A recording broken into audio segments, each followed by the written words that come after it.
Operação Sareta da Polícia Federal. A ação de combate ao tráfico internacional de drogas é determinada pela Justiça de Rondônia. Falsos pescadores tentam indenização pelo rompimento da barragem de Mariana. Apenas no município de Baixo Guandu, no Espírito Santo, 100 registros são considerados suspeitos.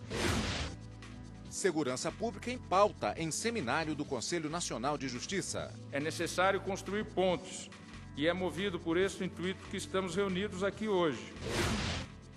E o acordo da Justiça Trabalhista da Bahia, que foi capaz de realizar um sonho. E fui mandada embora por, eu acho que injusto, né? Porque foi no dia do meu casamento, né?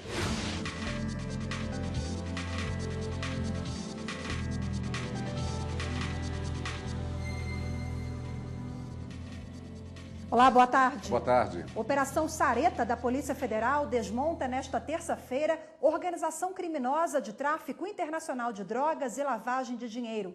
A ação atende pedido da Vara de Delitos e Tóxicos da comarca de Porto Velho, em Rondônia. Vamos conversar agora ao vivo com a repórter Evne Araújo, que já está no telão e traz para a gente as informações sobre essa operação. Olá, Evne, boa tarde para você. Quantos mandados estão sendo cumpridos? Onde os mandados estão sendo cumpridos, Evne? Oi, Rafaela, boa tarde. Bom, além de municípios de Rondônia, os mandados judiciais também estão sendo cumpridos em São Paulo e na Bahia. Busca e apreensão, prisão preventiva e bloqueio de bens. As investigações deste caso começaram no início do ano passado, quando a Polícia Federal recebeu uma apreensão de mais de 140 quilos de cocaína. A droga estava escondida em caminhões de carga e seria distribuída em todo o país. Os investigados, para disfarçar, lavavam o dinheiro do tráfico na compra e venda de gado e no aluguel de máquinas. Agora, eles vão responder pelos crimes de tráfico de drogas e associação para o tráfico. Voltamos ao estúdio. Obrigado, Evne. E a Polícia Federal realiza também nesta terça-feira operação para combater registros de falsos pescadores no Espírito Santo. Segundo a PF, com as fraudes, os investigados queriam receber indenizações pelo rompimento da barragem de Mariana, em Minas Gerais. As denúncias chegaram à Polícia Federal. Elas apontam que falsos pescadores teriam obtido registros para conseguir as indenizações pagas pela Fundação Renova. Os valores são utilizados para reparar danos causados pelo rompimento da barragem de Mariana em novembro de 2015. Apenas no município de Baixo Guandu, no Espírito Santo, 100 registros são considerados suspeitos e teriam provocado prejuízos de quase 7 milhões de reais. Nesta quarta-feira, 55 policiais federais cumprem 24 mandados judiciais de busca e apreensão em 4 municípios capixabas e em Brasília. Os investigados vão responder, entre outros crimes, por estelionato, falsidade ideológica e corrupção passiva. O Conselho Nacional de Justiça quer modernizar a atuação do Poder Judiciário nos processos de recuperação judicial e falências. Uma das medidas adotadas pelo Conselho foi montar um grupo de trabalho sobre o tema. O presidente do Supremo Tribunal Federal e do Conselho Nacional de Justiça, ministro Dias Toffoli, comandou a abertura da reunião e destacou a importância de tornar mais fácil e rápida a recuperação de empresas e o encerramento daquelas que não conseguiram solucionar os problemas financeiros e fiscais. O grupo vai atuar de acordo com uma resolução do Conselho Nacional de Justiça, promovendo estudos e análises. O objetivo é dar mais celeridade, efetividade e segurança jurídica aos processos de recuperação e falência. E o Conselho Nacional de Justiça promove até hoje o Seminário de Políticas Judiciárias e Segurança Pública. A ideia do seminário é permitir a criação de propostas para o aprimoramento das políticas judiciárias relacionadas à segurança pública. O seminário acontece no Superior Tribunal de Justiça. Encontrar soluções para a segurança pública do país é urgente e um clamor da sociedade brasileira. Essa foi a mensagem do presidente do STF e do CNJ, ministro Dias Toffoli, no seminário sobre políticas judiciárias e segurança pública. O ministro também destacou que é preciso aprovar um pacto entre os poderes. É necessário construir pontes e é movido por esse intuito que estamos reunidos aqui hoje, decididos a constituir uma rede de cooperação, trocar conhecimentos, planejar em conjunto e atuar de forma coordenada para alcançarmos uma sociedade mais segura e justa. Autoridades do Poder Judiciário e do Executivo participaram do evento.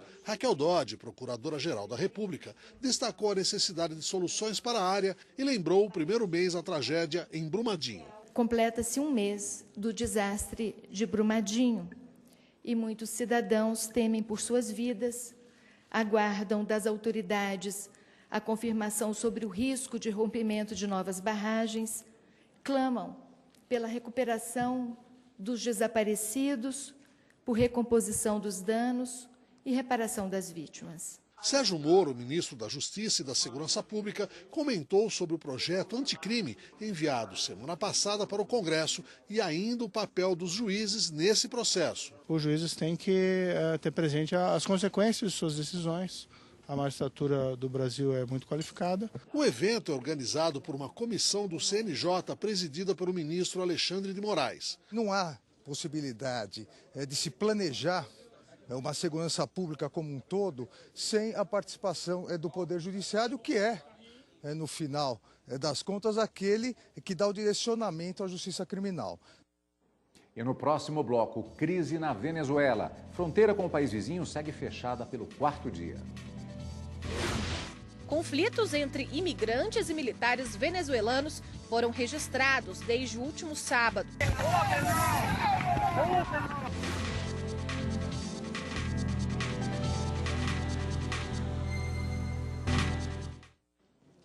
Os acionistas da Embraer acabam de aprovar o acordo sobre a venda da divisão comercial da empresa para a Boeing norte-americana. A Boeing deverá pagar mais de 4 bilhões de dólares para ter 80% da nova companhia. O acordo somente foi possível porque a Justiça Federal de São Paulo suspendeu o liminar que impedia a Assembleia que decidiu pela fusão. 98% dos votos válidos foram favoráveis à transação. O acordo ainda precisa ser autorizado pelas autoridades regulatórias. Em comunicado à imprensa, o vice-presidente executivo de finanças da Embraer afirmou que os acionistas reconheceram os benefícios da parceria com a Boeing na aviação comercial e em projetos como o cargueiro KC ou KC-390. O dirigente ainda afirmou que a maioria dos acionistas compreendeu a oportunidade de negócios que podem surgir na aviação executiva e na área da defesa. A 5ª turma do STJ decidiu que o juiz pode negar a conversão da prisão preventiva em domiciliar para gestantes, mães de filhos pequenos ou com deficiência, caso entenda que está diante de uma situação excepcional. A decisão foi tomada no julgamento de 2 habeas corpus. A defesa alegava que as mulheres teriam direito à prisão domiciliar, prevista no artigo 318 do Código de Processo Penal. O dispositivo estabelece que a prisão preventiva poderá ser substituída pela domiciliar quando a pessoa for maior de 80 anos, tiver doença grave, for imprescindível aos cuidados especiais de menor de 6 anos ou com deficiência, gestante, mulher com filho menor de 12 anos ou, no caso do homem, quando ele for o único responsável pelo menor. Os ministros entenderam que o benefício pode ser negado em situações excepcionais, mesmo após a entrada em vigor da Lei 13.769 de 2018. A norma alterou o Código de Processo Penal e fixou apenas 2 ressalvas ao regime de prisão domiciliar. A mulher não pode ter cometido crime violento ou grave ameaça a terceiros, nem contra o filho ou dependente. Esse advogado ressalta: o principal objetivo da lei é a proteção da criança. A lei ela veio para dar um benefício, mas esse benefício ele visa a criação da criança, a melhoria da conduta social da criança, não só da mãe. É a melhoria da conduta social da criança. Então, nós temos sim sobrepesar se essa mãe, estando em casa, vai realmente cuidar da criança e se essa mãe realmente vai buscar o bem social da criança. Um consumidor de Porto Alegre vai ser indenizado pelo erro de uma lotérica ao efetuar o pagamento da conta de luz dele. O homem ficou 24 horas sem luz por causa do corte feito pela empresa, que tinha constatado falta de pagamento da fatura mensal. O autor da ação, um senhor idoso, contou que ao chegar em casa após o trabalho, constatou que estava sem luz. Os vizinhos o informaram de que a CE havia efetuado o corte. Porém, a conta havia sido paga em uma lotérica. Segundo ele, o pagamento da energia elétrica não foi efetuado por conta de um erro de digitação do código de barras por parte do agente. O problema ocasionou ainda um prejuízo maior, a queima de uma máquina de lavar. O pedido de indenização por danos morais e materiais no juízo do primeiro grau foi julgado procedente, fixando o valor de R$ 500 pelos danos materiais e R$ 4.000 para danos morais. A empresa recorreu da sentença. No recurso, os autos do processo comprovaram que a suspensão do serviço ocorreu de forma indevida, pois a fatura já estava paga quando do corte da luz. Mas o valor da indenização por dano moral foi reduzido para R$ 2.000. De acordo com o relator do processo, foi considerado que o restabelecimento da luz ocorreu 24 horas após, sendo excessiva a quantia solicitada, motivo pela qual foi reduzida. No entanto, destacou que, embora a interrupção do serviço tenha ocorrido por aproximadamente 24 horas, a resolução da ANEEL determina que o prazo para religação quando há suspensão indevida é de 4 horas, o que configura o dano moral. O vice-presidente da República, general Hamilton Mourão, se reuniu com o grupo de Lima, em Bogotá, na Colômbia, para discutir a crise humanitária na Venezuela. Representantes de 13 países latino-americanos apoiam a transição do governo venezuelano de forma pacífica, diplomática e sem uso de força militar. A fronteira com a Venezuela segue fechada pelo 4º dia. Conflitos entre imigrantes e militares venezuelanos foram registrados desde o último sábado. A ordem do presidente Nicolás Maduro é impedir a entrada de ajuda humanitária no país, que já sofre também sanções econômicas impostas pelos Estados Unidos.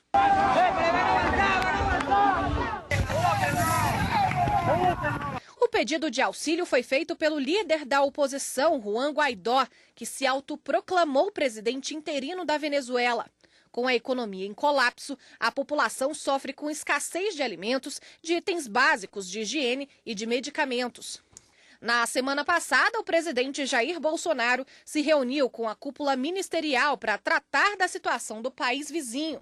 Ficou decidido o envio de comida e remédios. As viaturas que vão transportar esses suministros são venezuelanas, dirigidas, conduzidas por venezuelanos desde Boa Vista até Pacaraima e de Pacaraima até o destino final. Mas nenhuma ajuda enviada pelo Brasil chegou à Venezuela. Caminhões brasileiros e colombianos foram incendiados na fronteira.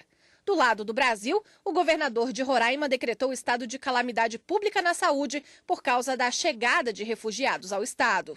De acordo com a ONU, atualmente são quase 3,5 milhões de refugiados e imigrantes da Venezuela em todo o mundo. A Colômbia abriga o maior número de refugiados e imigrantes, seguido pelo Peru, Chile, Equador, Argentina e Brasil. Mais de 270 militares, a maioria de baixa patente, abandonaram as Forças Armadas Bolivarianas e entraram na Colômbia, segundo autoridades migratórias. Outros 7 fugiram para o Brasil. Mais de 70 brasileiros estão retidos no vice-consulado do Brasil em Santa Helena de Uairém, esperando autorização para voltar ao país.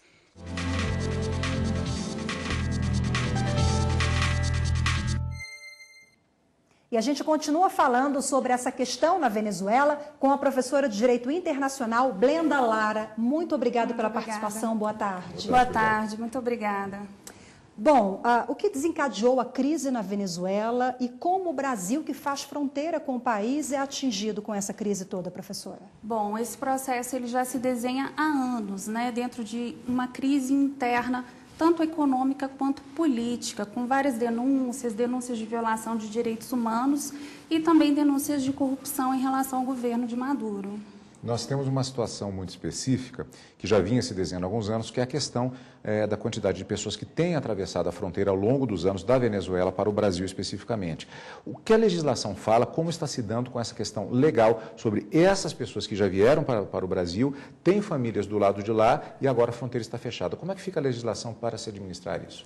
Esse é um dos principais pontos que toca o Brasil, né, são os afluxos de imigrantes em função de termos essa fronteira.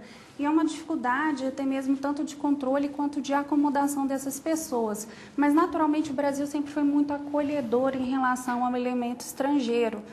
Claro que tivemos alguns episódios de xenofobia em dados momentos, mas a legislação e sempre a aplicação dela foi muito aberta. Recentemente, com a nova lei de imigração, nós temos ainda um cenário mais favorável à livre circulação de pessoas, que é um novo paradigma diferente do Estatuto do Estrangeiro, que era mais punitivo, regulatório. E em linhas gerais, o que mudou? O que mudou em linhas gerais é que hoje nós temos a ideia do direito à migração, né, que é um patamar e um princípio internacional que toda pessoa é livre para se movimentar pelas fronteiras. E esse é o paradigma pelo qual vai a legislação. Então, são retiradas situações que são mais punitivas em relação a estrangeiros, especialmente aquilo que nós chamamos de estrangeiros indocumentados, que antes eram chamados aí de irregulares, né? E agora nós temos uma situação que eu acredito que seja uma novidade, que é o fato de que nós temos uma quantidade cada vez maior, ainda um número relativamente pequeno, mas já chama a atenção, de praças das Forças Armadas ou da Guarda Nacional Bolivariana que estão desertando na fronteira, passando para o lado brasileiro e pedindo refúgio. Como é que fica, doutora?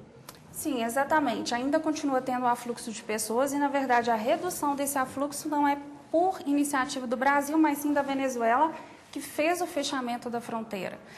Então, esse controle ele não depende do Brasil. E toda pessoa que tem necessitado desse auxílio humanitário, ou seja, até mesmo da solicitação de refúgio, a notícia é que tem sido concedida aí pelas autoridades. Isso vale também com relação a esses praças? Com certeza. Não há uma legislação específica que trate do tema? Na verdade, quando a gente fala, são duas linhagens dentro da migração. Nós temos o migrante, nós temos um migrante especial, que é o chamado de refugiado, que é aquele que tem um bem fundado temor de perseguição. E certamente alguém que deserta de suas forças armadas, ele vai precisar de uma proteção especial em algum local, né?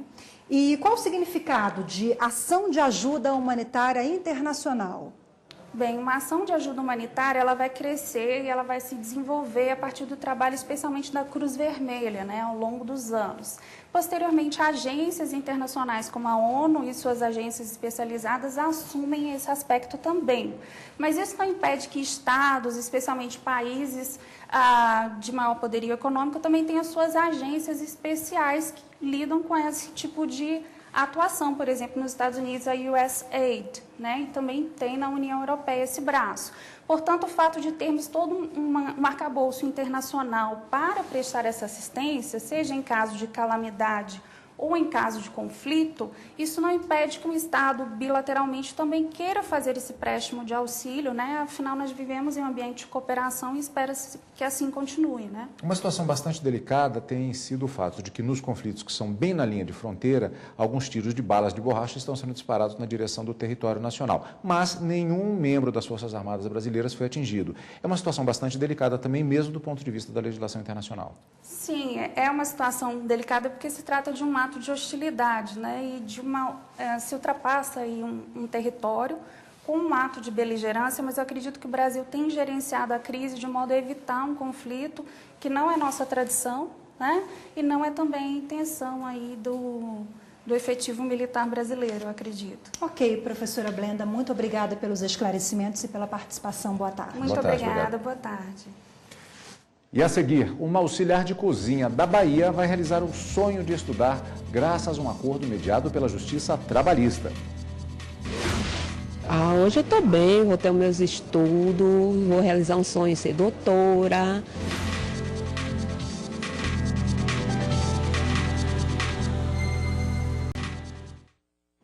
Agora a gente vai falar sobre os filhos do coração. É a maternidade ou paternidade socioafetiva. Veja na reportagem de Guilherme Menezes como o Conselho Nacional de Justiça tornou o reconhecimento desse vínculo possível de uma forma prática e sem burocracias. Rosângela cria Ana Cristina desde que ela nasceu. A mãe biológica da menina é viva, mas não tem condições financeiras. Por isso, Rosângela se ofereceu para cumprir esse papel. O vínculo entre as duas se tornou tão forte que neste mês, Rosângela deu um passo além. Foi a um cartório em Sobradinho, cidade vizinha a Brasília, e reconheceu Ana como filha do coração. E, com direito à certidão, e ao acréscimo de um sobrenome para a criança. O filho de coração é quando existe, na verdade, uma relação socioafetiva entre uma criança ou já um maior de idade com um pai ou uma mãe e que cria laços como se pais fossem. E aí, a partir disso, é necessário ou é possível o reconhecimento, um registro desse vínculo como pai ou mãe socioafetivo. Esse tipo de reconhecimento se tornou possível com o provimento do Conselho Nacional de Justiça, editado em 2017. As redes sociais do CNJ explicam que a paternidade ou maternidade socioafetiva não depende de decisão judicial. Bastam algumas condições simples demonstradas no cartório. O provimento do CNJ dispõe que são requisitos para que se realize esse registro da paternidade ou maternidade socioafetiva, que esse pretenso pai ou mãe seja maior de 18 anos, que não seja irmão desse pretenso filho ou ascendentes, avós ou os próprios pais, bisavós. Além disso, é necessário o consentimento dos pais, aqueles que estão registrados como pais na certidão desse pretenso filho, e também, caso esse filho tenha mais de 12 anos, é necessário o consentimento dele para que seja reconhecida essa paternidade ou maternidade socioafetiva. A mãe ou o pai biológico não perdem os vínculos legais com a criança, mas o reconhecimento gera novos direitos e deveres para a mãe ou o pai do coração. Eles têm a obrigação de alimentar a criança, de cuidar da segurança e da educação dela. E o filho do coração tem direito à herança do novo pai ou da nova mãe, exatamente como um filho biológico. No cartório, na hora do reconhecimento, não é preciso apresentar provas da relação afetiva entre as partes, mas cabe ao oficial de registro avaliar a situação. Se o oficial de registro, no momento das entrevistas, perceber que há algum erro, uma fraude, uma possível divergência até de sentimento daquelas pessoas, ele pode travar o procedimento e encaminhar para o juiz. A relação entre Rosângela e Ana Cristina ninguém contesta. O reconhecimento, neste caso, é uma soma. É um gesto de amor e uma atitude racional. Rosângela quer que a filha herde a casinha em que hoje as duas moram. Eu penso na minha filha, porque eu tenho ela como filha. Porque eu não quero ver ela jogada na rua um dia que eu se for, porque eu pretendo viver muitos anos, que eu quero ver ela formada, casada, entendeu? Mas enquanto vida eu tiver, o que eu puder fazer por Ana Cristina, eu vou fazer. Uma auxiliar de cozinha da Bahia vai realizar o sonho de estudar graças a uma indenização, fruto de acordo mediado pelo Tribunal Regional do Trabalho da 5ª Região. Ana Carla Rodrigues exerceu a função de auxiliar de cozinha por quase 3 anos em um restaurante de um shopping na capital baiana. Mas a convivência era boa, gostava de trabalhar, precisava, desempenhei um bom serviço e assim fui mandada embora por, eu acho que injusto, né? Porque foi no dia do meu casamento, né? Após a dispensa, a trabalhadora acionou a Justiça Trabalhista em busca de seus direitos. O processo foi ajuizado na primeira vara do trabalho e posteriormente encaminhado para o Sejusc 1. Esse processo já tem uns 2 anos e meio e, graças a Deus, com esse setor de conciliação, chegamos a um bom acordo, onde foi satisfeito para ambas as partes. Casos como o de Ana Carla são resolvidos diariamente através do Centro de Conciliação de Primeira Instância do TRT5, localizado no bairro do Comércio, em Salvador. Desde sua criação, que foi em junho do ano passado, até janeiro deste ano, a unidade foi responsável por concretizar mais de 700 conciliações, realizar mais de 3.000 audiências e pagar mais de 15 milhões de reais aos trabalhadores. Ambas as partes podem solicitar o andamento para o Sejusc 1, assim como relata a juíza do TRT5, Doroteia Azevedo. Lembrando sempre que o mediador, ele não decide, ele não tem poder decisório e ele também não está ali para prestar aconselhamento jurídico para as partes. Ele está ali para fazer uma ponte entre as partes, para ajudá-las a resolver os seus conflitos. Quem resolve os conflitos, quem chega a um acordo são as partes, não é o mediador. Hoje, com um sorriso no rosto, Cláudia já faz planos com o valor do acordo, fixado em R$10.000. Hoje eu estou bem, vou ter os meus estudos, vou realizar um sonho de ser doutora, estou numa nova oportunidade de emprego. Que linda, Ana Carla, né? Boa sorte para Parabéns, ela. sucesso. Esse é o caminho. E esta edição do Jornal da Justiça fica por aqui. Muito obrigada pela sua companhia e até amanhã. Mais notícias do Judiciário às 18h30 no Jornal da Justiça, segunda edição. Uma ótima tarde para você. Até amanhã.